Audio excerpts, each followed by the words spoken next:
India news Haryana में स्वागत है आपका। मैं हूं आपके साथ हैदर जैदिया। ये खबरों की शुरुआत करते हैं 22 जिले 22 खबर से। मारुति के प्लांट को आपको बता दें लेकर सीएम मनोहर लाल ने कहा कि खरखोदा में मारुति प्लांट के लिए 900 एकड़ जमीन की रेट की बात फाइनल हुई है।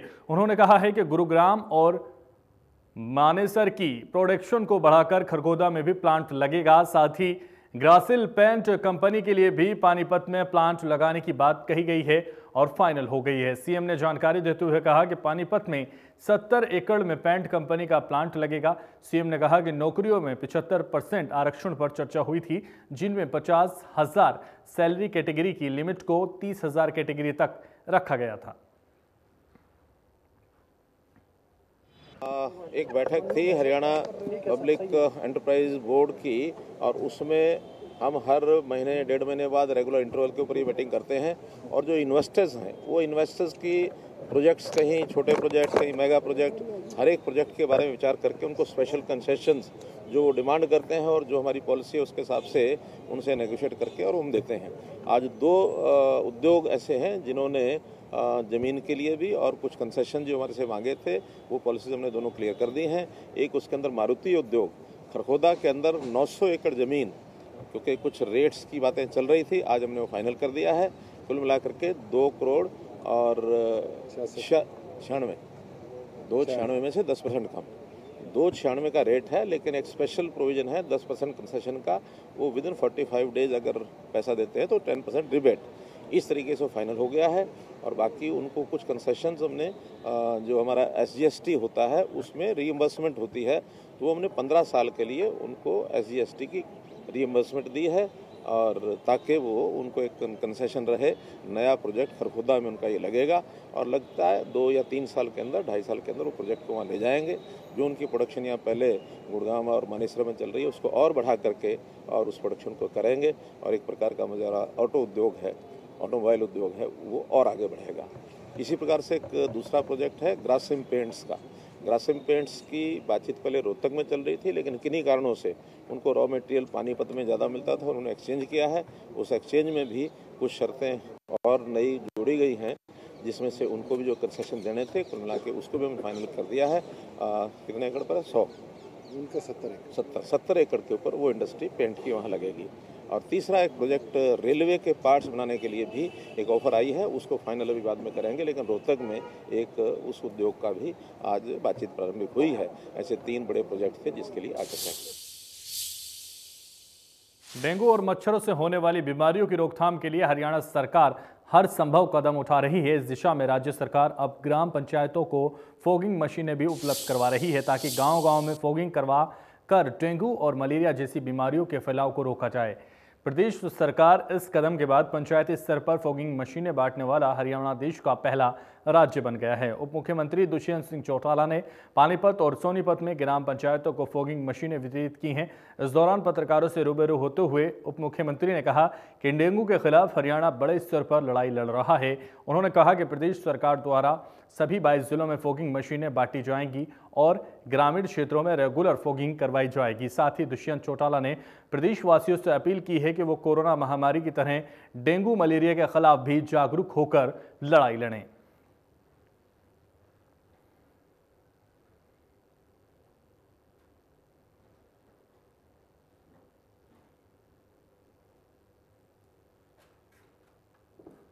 जहाँ हाई पावर द्वारा पूरे प्रदेश के लिए फॉगिंग मशीन परचेज की, मल्टीपल इंस्पेक्शन के बाद प्रोसेस अपनाया, जैसी डिलीवरी आई कल शाम को हमें पता चला और आज हमने बात की।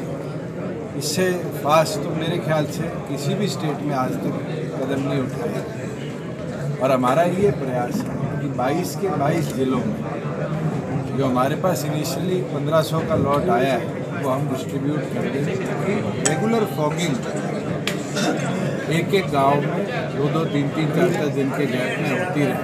बिल्कुल लेट तो है, मगर आज तक जो व्यवस्था कभी गांव में थी नहीं, वो व्यवस्था भी तो हरियाणा ने देश को दिखाया है कि पहला प्रदेश इस तरह के बड़े डेंगू के विरुद्ध लड़ाई के हरियाणा बना है।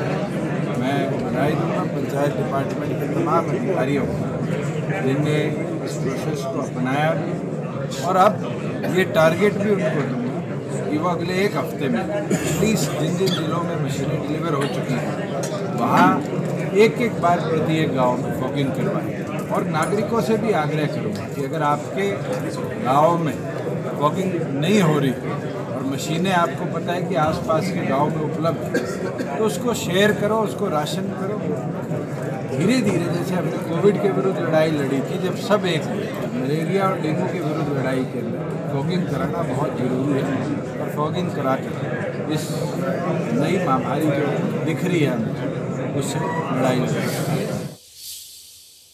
शिक्षा मंत्री कंवरपाल गुर्जर ने प्रदेश कांग्रेस अध्यक्ष कुमारी शैलजा के उस बयान पर पलटवार किया है जिसमें उन्होंने कहा है कि बीजेपी जेजेपी का गठबंधन स्वार्थों का गठबंधन है। शिक्षा मंत्री गुर्जर ने कहा कि ये जनहित में कहा गया गठबंधन है। हरियाणा में किसी पार्टी का बहुमत नहीं आया था। उन परिस्थितियों में दोनों पार्टियों ने कॉमन मिनिमम प्रोग्राम के तहत गठबंधन किया, जो व्यक्तिगत स्वार्थ के लिए नहीं बल्कि जनहित के लिए किया गया गठबंधन है।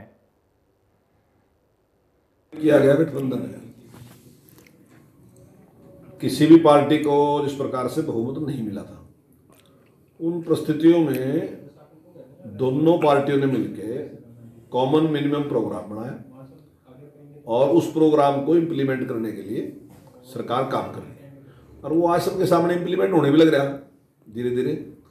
और जनहित में बहुत अच्छा काम दोनों पार्टियां मिलके वर्तमान सरकार ये बहुत अच्छा काम करने लग रही है। तो ये किसी व्यक्तिगत स्वार्थों में नहीं बल्कि जनहित। डीएपी खाद की किल्लत पर भूपेंद्र सिंह हुड्डा ने कहा कि प्रदेश में एक तरफ तो सरकार ये कह रही है कि खाद की कोई कमी नहीं है, दूसरी तरफ खाद लेने के लिए किसान और महिलाएं भी कई घंटे तक लाइन में खड़े रहते हैं। हुड्डा ने कहा कि ये विफल सरकार है।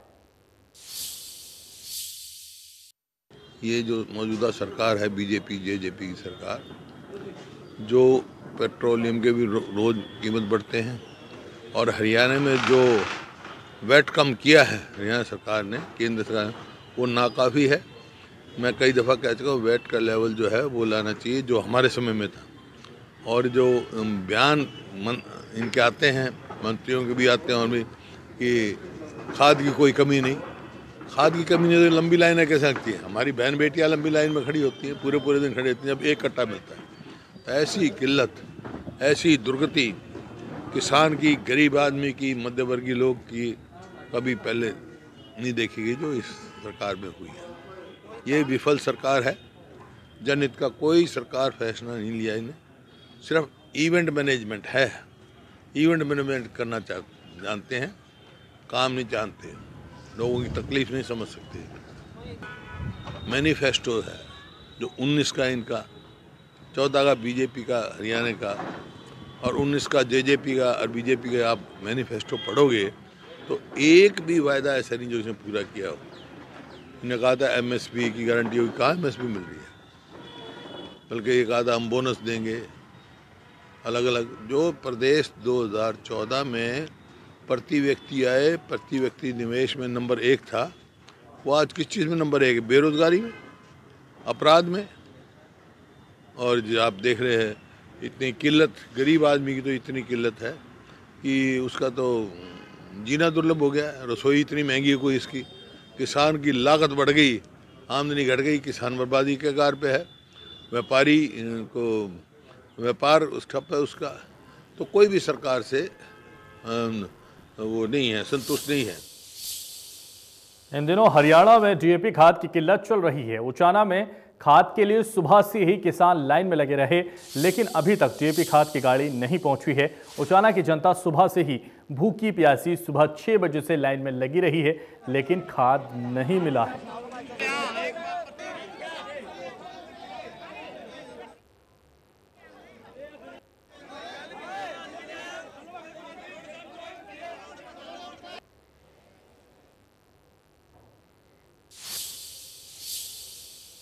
केंद्रीय मंत्री कृष्णपाल गुर्जर ने कांग्रेस पर निशाना साधते हुए कहा कि कांग्रेस के राज में खाद का कट्टा 400 से बढ़ाकर 1200 कर दिया गया था और किसान चिल्लाते रहे, लेकिन 1 रुपया भी कम नहीं किया गया। उन्होंने कहा कि ये मोदी और मनोहर की सरकार ही है जो 7 साल हो गए हैं, लेकिन आज भी किसान को 400 रुपये में ही डीएपी खाद का कट्टा मिल रहा है, 14,000 करोड़ रुपए सरकार ने अपने खाते से जमा किए हैं।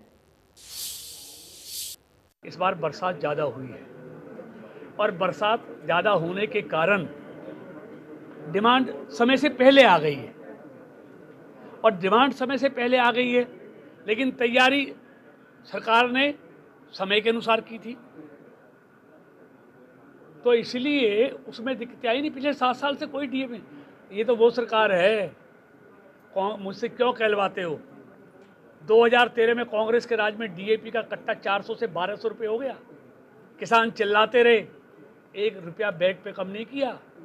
और ये मनोहर की और मोदी जी की सरकार है कि आज 7.5 साल बाद, 7 साल बाद भी आज किसान को 400 रुपये में डीएपी का कट्टा मिल रहा है। 14,000 करोड़ रुपए सरकार ने अपने खाते से जमा किया है। अंतर्राष्ट्रीय बाजार में कीमतें बढ़ गई, इसलिए किसान हितैषी सरकार है। निश्चित तौर पर जल्दी रैक आ रहे हैं और किसान की बिजाई से पहले पहले किसानों को डीएपी मिलेगा। इस सरकार में तो पिछले 7 साल से ना कोई लाइन है। पहली बार ये दिक्कत समय से पहले, अधिक बारिश होने से पहले, समय से पहले किसान बिजाई के लिए तैयार हो गया, इसलिए दिक्कत आई। बाबालाल जी की महिमा से पूरे विश्व में फैले उनके भक्त परिचित हैं। ऐसे में उनके बीच जब लामबंद और बेहतरीन गायकी के जरिए भजन जे बाबालाल दी कहिए तो तेरे लगदे नहीं रुपये गाया तो भक्ति की गंगा में सभी ने अपने आप को समर्पित कर दिया। युवा गायक कार्तिक आनंद द्वारा गाए गए इस भजन को अपने चैनल लाल भक्त कार्तिक आनंद से रिलीज किया। कार्तिक का ये 12वां भजन है। इसमें से आपको बता दें 10 भजन को टी सीरीज जैसी प्रतिष्ठित म्यूजिक कंपनी ने अपना प्लेटफॉर्म प्रदान किया है। इस संगीतमयी भजन के जरिए कार्तिक ने भक्तों के दिल पर एक ऐसी अमिट छाप छोड़ी है। कार्तिक ने बताया कि उनकी काफ़ी इच्छा थी कि वो अपनी गायकी को अपने चैनल से लाल भक्तों के लिए बाबालाल के भजन गाएं। ऐसे में लाल भक्त कार्तिक ने कहा कि मुझे बेहद खुशी और गर्व हो रहा है कि मेरी गायकी लोगों को पसंद आई है। स्वयं राम सुंदर दास जी महाराज द्वारा भजन की तारीफ की गई है, जिसे मैं बड़ा आशीर्वाद मानता हूं। सभी भक्तों ने कार्तिक के बेहतर भविष्य की कामना की है। भजन के रिलीज होते ही सोशल मीडिया प्लेटफॉर्म पर कार्तिक को बधाइयों का सिलसिला शुरू हो गया है। इस भजन का म्यूजिक योगेश और भरत ने तैयार किया है। एसएस स्टूडियो में सुरेश शर्मा ने इस भजन को तैयार किया है। इस भजन का वीडियो मोहन जी ने तैयार किया है। ध्यानपुर धाम में इस भजन को हर भक्त सुन रहा है और पूरे लाल भक्तों द्वारा कार्तिक को इस भजन के लिए बधाई भी दी जा रही है।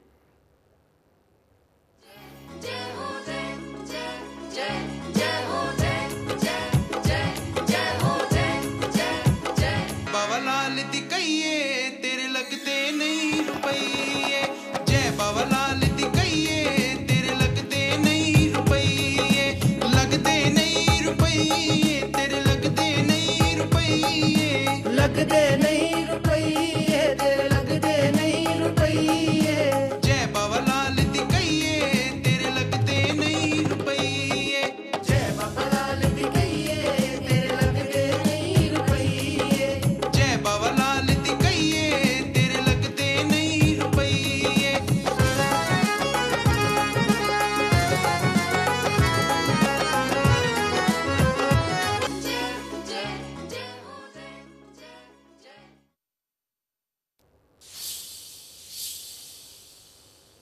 नेचुरल बॉडी बिल्डिंग प्रतियोगिता में एक बार फिर से झज्जर के गांव की बेटी नीरू समोता ने अपनी प्रतिभा का लोहा मनवाया है।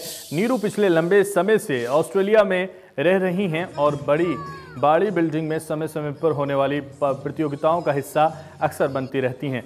हाल ही में ऑस्ट्रेलिया के अंदर संपन्न हुए एक बॉडी बिल्डिंग प्रतियोगिता में नीरू समोता ने अपनी मेहनत के बल पर 3 गोल्ड और 2 सिल्वर मेडल हासिल कर लिए। मेडल लिए जाने के बाद मीडिया के से रूबरू हुई नीरू समोता ने बताया कि वो हरियाणा के झज्जर जिले के गांव तालाव की बेटी हैं और पिछले काफ़ी समय से ऑस्ट्रेलिया में रह रही हैं। उन्होंने हाल ही में थीम वियर और 2 स्विम सूट और कैटेगरीज में जीते हैं। उन्होंने ये भी बताया कि उसने इस प्रतियोगिता के लिए बहुत मेहनत भी की है।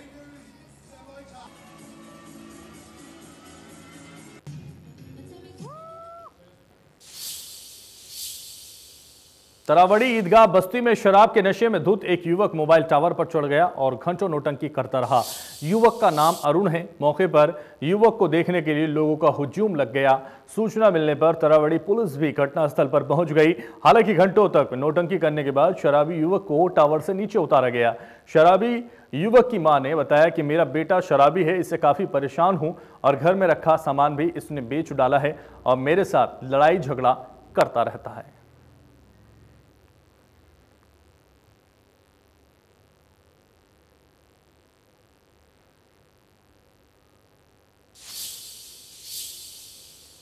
तो पंचकूला के मोरनी में पिकअप गाड़ी खाई में जा गिरी है। हादसे में एक ही परिवार के आधा दर्जन लोगों को गंभीर चोटें आई हैं। घायलों को सेक्टर 6 के अस्पताल में ले जाया गया, जहां डॉक्टर्स ने एक महिला को मृत घोषित भी कर दिया, जबकि 2 लोगों की गंभीर हालत के चलते उन्हें चंडीगढ़ पीजीआई रेफर कर दिया गया। हादसा उस वक्त हुआ जब परिवार अपने रिश्तेदार का जन्मदिन मनाकर वापस अपने घर आ रहे थे और रास्ते में गाड़ी ड्राइवर के कंट्रोल से बाहर आ गई, जिसके चलते गाड़ी जाकर खाई में गिरी।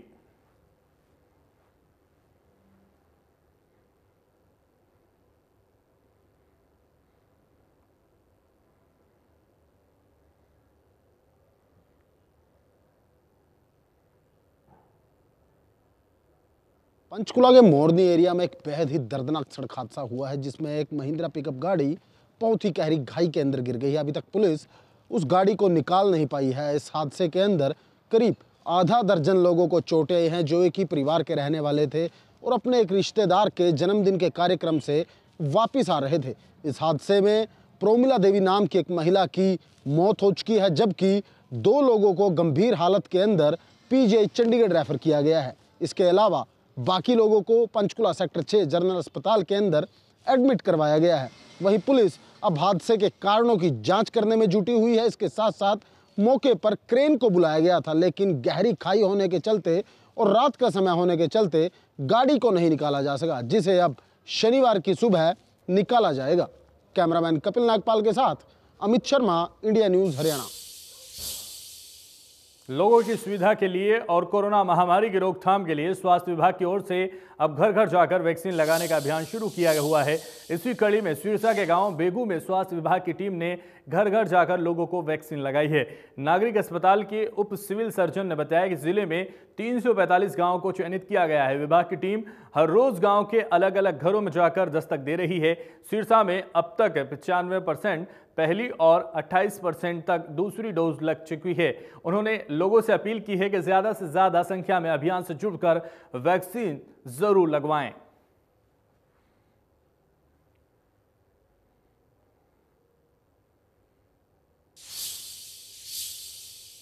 तो कुरुक्षेत्र में कोरोना के बाद अब डेंगू का कहर बढ़ता जा रहा है। चाहे सरकारी अस्पताल हो या फिर निजी अस्पताल, सभी मरीजों से भरे हुए नजर आ रहे हैं। जबकि स्वास्थ्य अधिकारी अब तक डेंगू के सिर्फ 124 कंफर्म केस की पुष्टि कर रहे हैं। डिप्टी सिविल सर्जन का कहना है कि जिले में डेंगू बुरी तरह से फैल रहा है। जहां भी डेंगू को लेकर सूचना मिलती है, तुरंत कार्रवाई की जाती है। घर घर सर्वे चल रहे हैं। 1600 विभाग के कर्मचारी और अधिकारी फील्ड में काम कर रहे हैं। जहां जहां डेंगू के ज्यादा केस मिलते हैं, वहां वहां संबंधित पंचायत या नगर पालिका को फॉगिंग कराने के लिए कहा जाता है।